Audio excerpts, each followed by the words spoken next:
some issue with the color. I think that's fine. So we're going to, before we move ahead, the first step would be to understand like what's basically multimodal AI.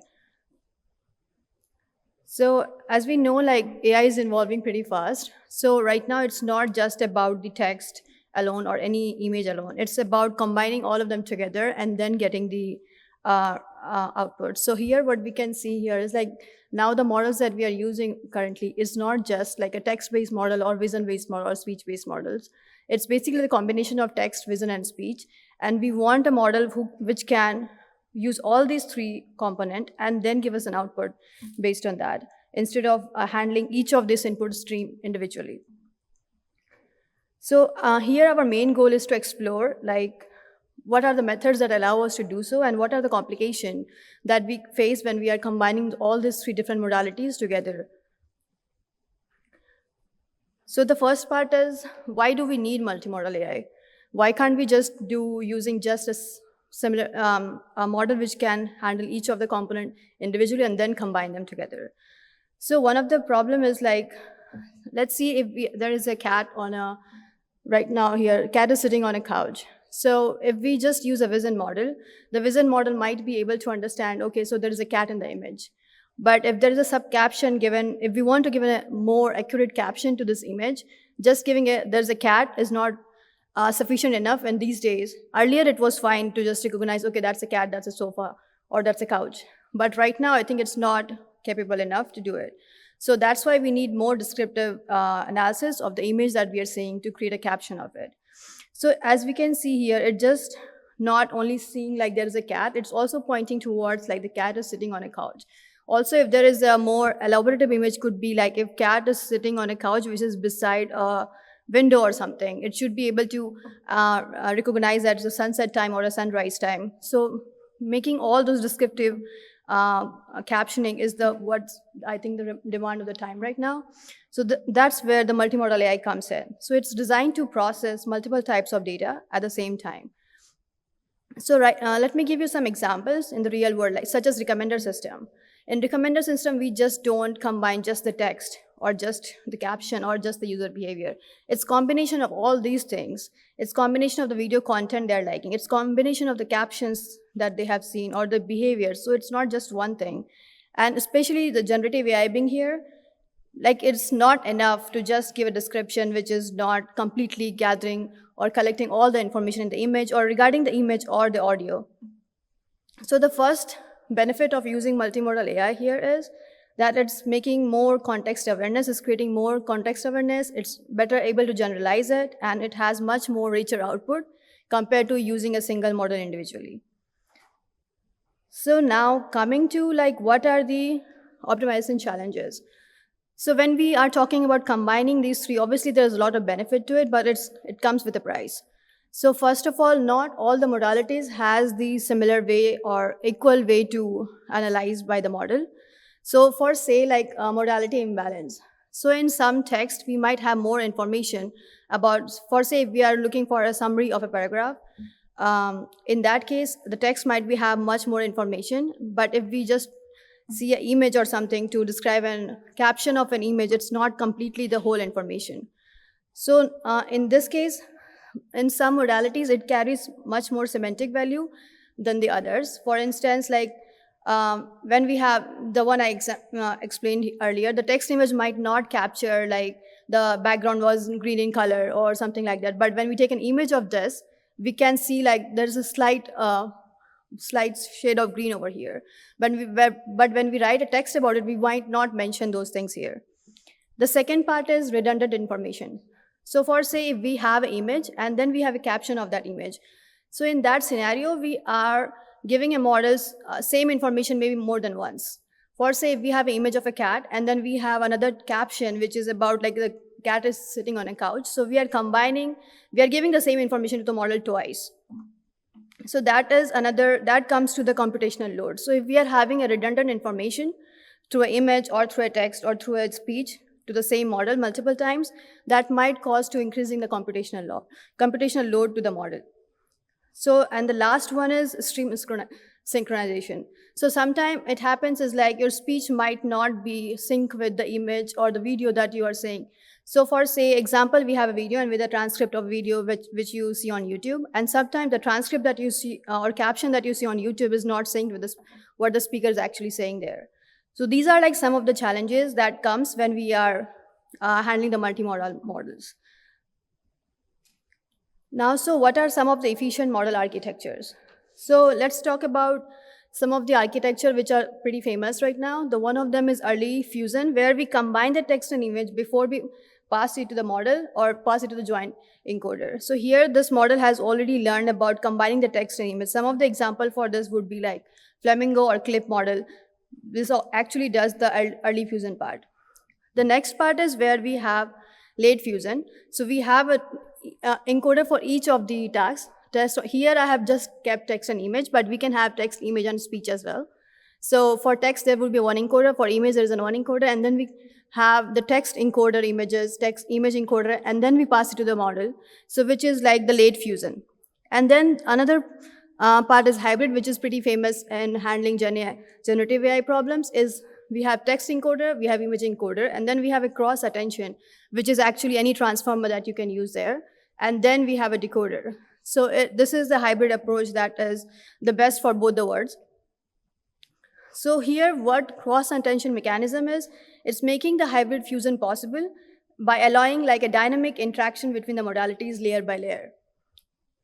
So basically, the choice of fusion strategy there's no right or wrong fusion strategy here. It depends on what kind of task you want to do from it.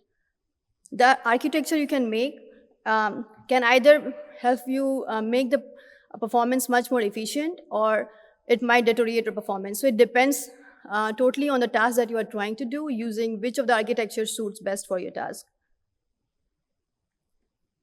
So one of the technique that's pretty famous when we are handling multimodal is mixture of experts.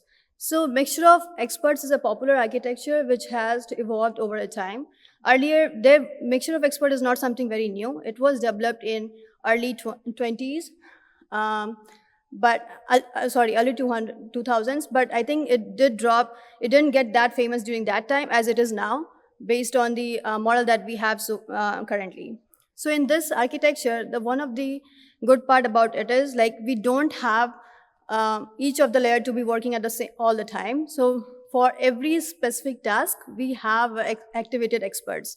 So for say text, we have a text expert that will be activated when we have a text incoming to the model, and so on for the image and the audio as well. So this architecture is specifically useful in multimodal AI, where input is not just text or image or speech. And instead of building like one massive model which can handle all these three categories, it would be better if we have something like MOE, which can help us mix and match all the pathways through the network and conserving the compute cost and the memory as well.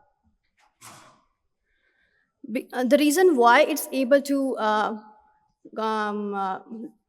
reduce the compute cost is because it's not each of the experts are active at the same time. It depends on what particular inputs are coming, and that expert is what that's getting activated. So it's not increasing the computational efficiency as much as it would be if we are using any huge model here. So some of the technique that could be, another technique could be token sparsification. So token sparsification is a very crucial technique to drive like how efficient like multimodal AI is, especially when dealing with like a long input sequences where we have such a huge paragraph or something like that.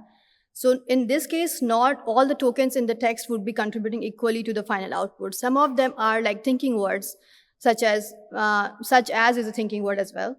So those token does not make much difference to the model. So here it has to understand like what are the tokens which are actually making impact in the final output of the model. So by identifying and keeping only the most informative or most silent tokens would be one that significantly reduce the computational cost burden during the training as well as the inference. Similar to computer vision. In computer vision, there's something known as dynamic token pruning, while transformer learn to disregard like some of the information which is not relevant. So for say, if we are doing a task of facial emotion recognition, we don't want to know what's behind the other people there. If there are multiple people and we are trying to just recognize the emotion of a single person, the model is able to understand like we don't care about the emotions of the other people who are still there. So this idea can be extended to speech as well, where we can remove all those words in the speech which are not making much information for the model to make any final decision. So overall, by reducing the number of tokens the model needs to process, it will speed up the inference, but also enable the deployment of this model much faster compared to the, if we compare the whole thing as it is. And then the last would be something like quantization and distillation. This is something very famous. So, given that LLMs are very hard to fine-tune, there are reduced quantized way which helps engineers and researchers to fine-tune their models. So I think quantization is something that could definitely be considered if we are handling in the case of multimodal AI as well. And then the other option is also distillation, where we have a teacher model and then we have a student model. So student model is much smaller model compared to the teacher model, and it's able to mimic the behavior of the teacher model basically. So much less, so the student model is much less like consumption of resources, and it's much more efficient. It's similarly efficient as teacher model, so there is no efficiency that we are trading off between the teacher and student model. So together, this quantization and distillation brings the power of like large multimodals closer to the real world applications. Now, like how can we address the modality imbalance that we mentioned earlier?